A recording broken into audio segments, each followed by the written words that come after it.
Hello, this is Mama Jess, everything you wish your mother told you. So I just made a video of going through the Santa Cruz City public school system, which I'm learning more and more. It's all coming to me now, like, oh, that's why that was that way. That's why that's that way.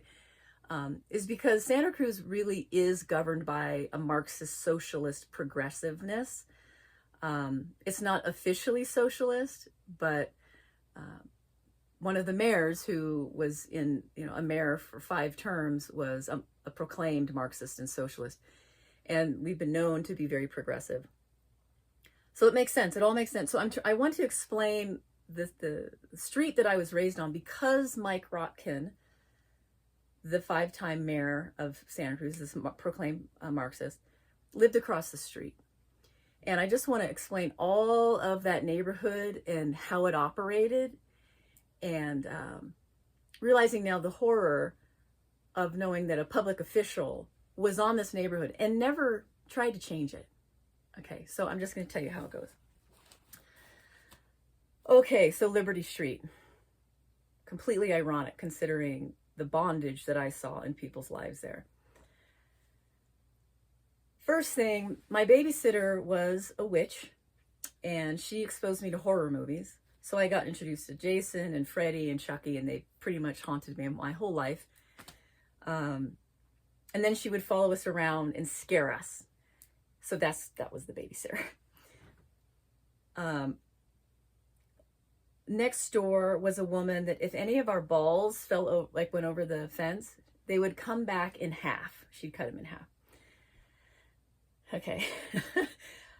She could have just thrown them back over, or probably just thrown them back over, which is not a big deal. Then after she moved, a man moved in who was a massive drug dealer, marijuana before it became legal, and we got to watch a big FBI bust there. There were massive alcoholic and drug addicts across the street that would fight all the time and throw stuff, and you'd hear that regularly. Further down the street were 2 gay men that lived together that molested one of the boys on the corner. So they were gay pedophile guys and eventually went to prison. Then there was another guy, Ray, down the street, and he had an entire showcase of dolls in his front window. And then shortly after we moved there, he was long gone. I don't know what happened to him, but clearly he was a pedophile too. So this was an environment where sin was full grown, if you still believe in the word sin. Okay, then probably one of the greatest was the next door neighbor, John, had his bushes shaped as penises. So it was like true phallic worship. One of the phallic that had these balls cut out the eave in his house to make it grow unusually tall. And there would be people that would drive by just to look at the penis bushes. Like, we heard there's penis bushes here, we want to see them. So, right, so we've got this like rubbernecking entourage of people passing through for all the years that I was there. Then you have a lesbian couple where it's very much like the strong male lesbian and then like the feminine lesbian that's dressed up in makeup, which was a bizarre thing for me. Like, it was kind of like a man and a woman taking these roles, but they were both women. And then they had a child. So I don't know at the time where you were able to get that catalyst to help have a child, but they had a child. They eventually divorced. God,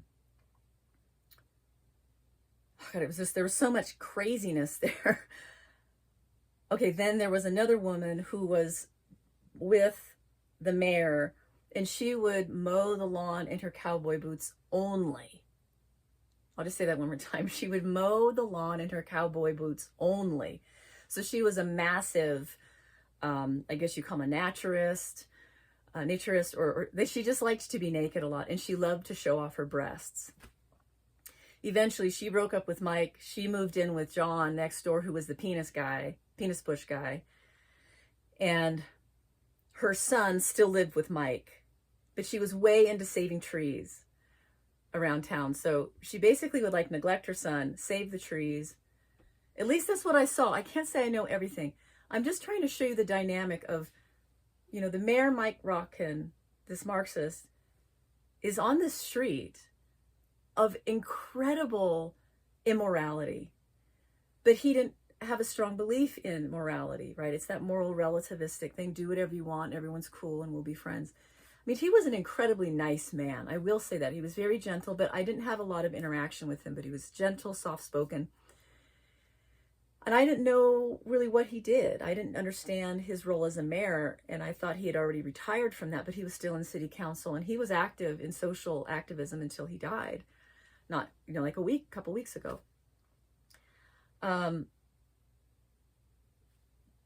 So I as a young girl, I was just always trying to figure this out.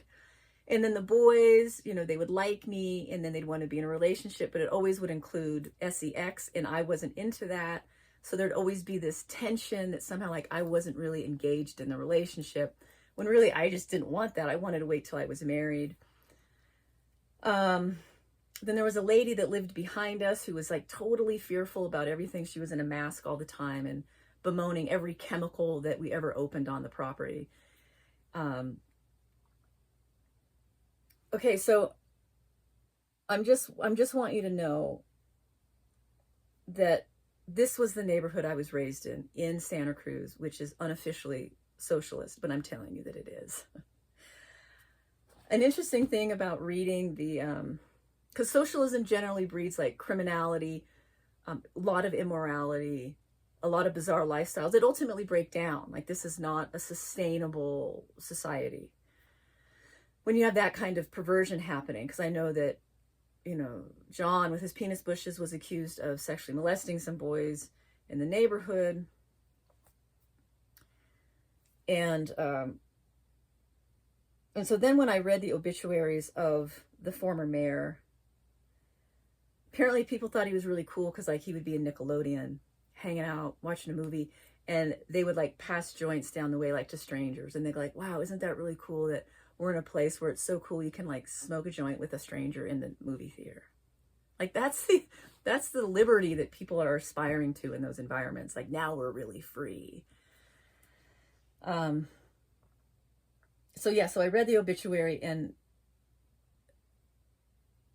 I think what's difficult is people speak about what a nice person Mike Rotkin was, but I also am horrified that he could live in a neighborhood where there was so much abuse, like almost like this demonic world of activity, and he didn't have anything to say about it. It was like a live and let live. But that environment was very treacherous for us young people. A lot of awful things happened. A lot of traumatizing things happened. And there was no acknowledgement of that, which I find really, really weird. And also, like, do you want the man who has some topless lady mowing the lawn? Do you want him to be the mayor and like kind of dictate what's going on? So, and I remember reading the penis bush guy, his obituary was so just shining, just what a wonderful man. He was just such a wonderful contribution to society. I'm like, what are people thinking? And so I just want you to know from a real perspective, people can talk a good show, they can be in activism, they can be just so amazing, and then the reality of their life. And it really didn't matter. He lived in a black house with bright purple trim, and it almost seemed like sometimes what he would try to do was just to be unique and different. And a lot of it was just ugly. And I sound probably very critical right now, and I'm not meaning to be, but I just want you to know that I just read the obituary of this man that tolerated a topless lady in his front yard mowing the lawn naked where there's kids around. Okay, so you can write all these wonderful things he did for the community and how much he was for humanity. But I'm telling you, this human right here really didn't appreciate what he tolerated in the neighborhood. He could have seen that there was Ray, the pedophile down the street, had dolls in his front window, right? Like, he could have seen that this is a problem. This liberty is not real liberty. So I just have a real beef with it. I have a real beef with how we present people and how they can go out and have such an honorable, noble activist call, and they're changing the world for the better. It's like, I don't think so. It wasn't better for me to see his lady Jill walking around with her boobs out all the time. It's not better for humanity. I don't know. You can say I'm prudish and uptight, but I don't want kids around that. Do you want kids around that? You know, and she would take her top off, and if they came over and had like a spa, like people can come over and be in the spa, and we're kind of trying to have neighbors and community. It's like, these are freaking perverts. These are weirdos everywhere. I don't like this. So, yeah, that's what I got to say about that. That's what I got to say is kind of the upper echelon of socialism in Santa Cruz. That's what it creates. Jill walking around with her boobs hanging out. Ray down the street being a pedophile. You know, all these different crazy lifestyles. Penis bush guy. There you go. Socialism at its finest. And so I'm going to continue to stand against it. And I'll talk with you again. Thank you for your time. Bye-bye.